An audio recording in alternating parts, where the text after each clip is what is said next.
तुमच्यावरती विश्वास ठेवून जे लोक आलेत त्यांचा केसानं गळा कापून नाही. लोकसभा निवडणुकीचे परिणाम या ठिकाणी वादाला सुरुवात झालेली पाहायला मिळते. अमित शहा स्वतः आज मुंबईमध्ये आहेत. जागा वाटपाचा फॉर्म्युला ठरवून कदाचित उद्या किंवा परवा या ठिकाणी फायनल यादी जी आहे ती येऊ शकते. कसं बघताय सगळ्या गोष्टी? एक गोष्ट मला प्रथमतः सांगायला हवी, पहिल्यांदा सांगायला हवी की आतापर्यंत अनेक पंतप्रधान होऊन गेले. अपवाद म्हणून लालबहादूर शास्त्री असू देत किंवा इंदिराजी असू देत, पण सन्माननीय नरेंद्र मोदीजींनी जी कामं केली जी अशक्य होती, कुणालाही जमली नसती. अगदी उदाहरण द्यायचं झालं तर प्रभू रामचंद्रांचं मंदिर मोदीजी नसते तर कदापि झालं नसतं.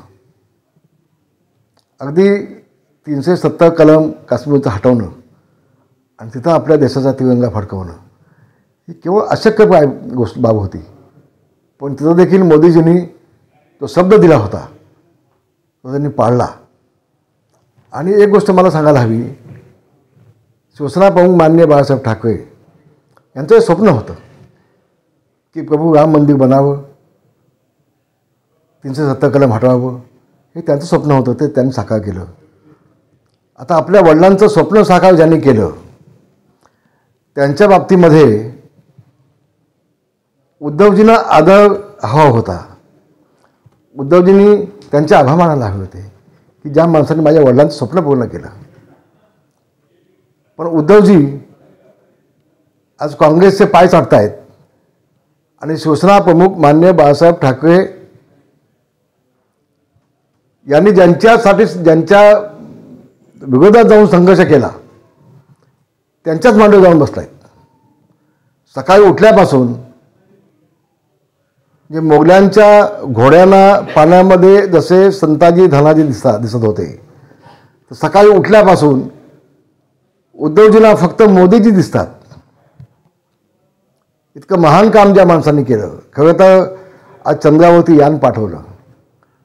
देशामध्ये 4-5 नंबर आपल्याला या माध्यमातून दिसतोय. आज संबंध जगामध्ये आपली अर्थव्यवस्था 5व्या नंबरला आणून ज्या माणसांनी ठेवली, ज्या पंतप्रधान आणून ठेवली आणि जगात आपलं नाव मोठं केलं, त्यांच्याबाबत आदर सोडा, जिव्हाळा सोडा, प्रेम सोडा, विश्वास सोडा, पण सकाळी उठल्यापासून फक्त टीकाच करणं हा एकमेव कार्यक्रम उद्धवजींचा आहे. तेव्हा शिवसेना प्रमुखांच्या पोटी असा नालायक मुलगा जन्माला आला याची खंत आज संबंध महाराष्ट्रातून जगाला वाटते. आज ते बाहेर पडलेत ते फक्त एकनाथ शिंदे यांच्यामुळे पडलेत. कोणी त्याला विचारणार नाही. त्यावेळेला कोणाला भेटत नव्हते, बाहेर पडत नव्हते. मुख्यमंत्री झाल्यानंतर देखील मंत्रालयात जात नव्हते, मातोश्री सोडत नव्हते. पण आज एकनाथ शिंदेंनी त्यांना जबरदस्ती बाहेर पडायला लावलंय. एक गोष्ट मी आपल्याला सांगेन, उद्याच्या लोकसभेला पुन्हा एकदा मोठ्या फरकानं आदरणीय मोदी साहेब पुन्हा पंतप्रधान होतील याबाबत संबंध देशामध्ये कुणाच्याही मनामध्ये कुठली शंका नसेल. मात्र एकच माझी खंत आहे, महाराष्ट्रामध्ये आम्ही शिवसेना असू देत, राष्ट्रवादी असू देत, अजितदादा असू देत, आदरणीय मोदीजींच्या आणि शहाजींच्या कामावरती विश्वास ठेवून आम्ही आलोय. आमचा विश्वासघात होणार नाही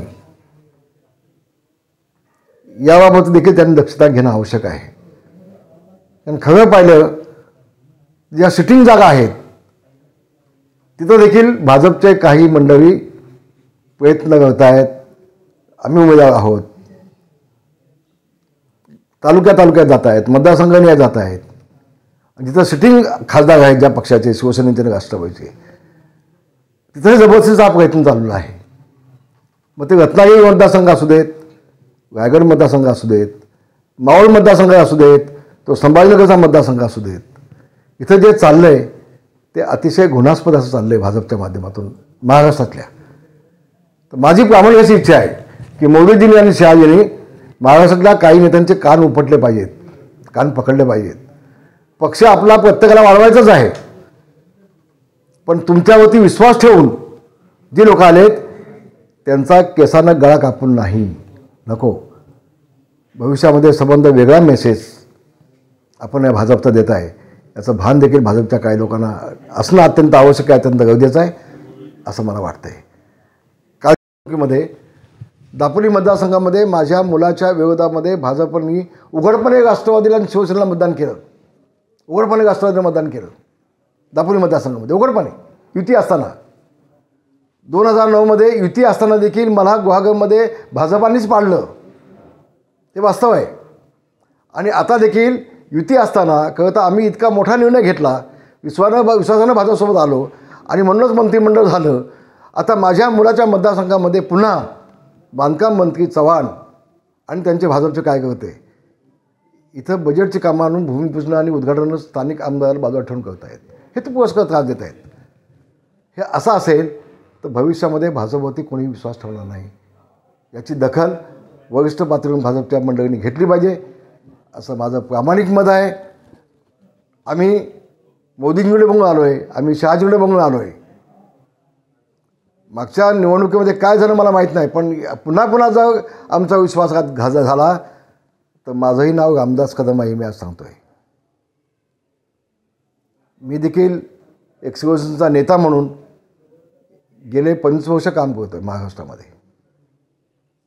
अधिक आज बोलणार नाही. ज्यावेळेला लोकसभेच्या तिकीट जाहीर होतील त्यावेळेला मी माझं वैयक्तिक मत काय ते पुन्हा महाराष्ट्रासमोर मी आणीन, पुन्हा मी बोलेन. धन्यवाद. जय हिंद, जय महाराष्ट्र. देश विदेशातील प्रत्येक घडामोडींचे लाईव्ह अपडेट मिळवण्यासाठी आता साम टीव्हीच्या सर्व सोशल मीडिया प्लॅटफॉर्मला लाईक, फॉलो आणि सबस्क्राईब करा. तसंच सर्व नोटिफिकेशनसाठी बेल आयकॉन प्रेस करायला विसरू नका.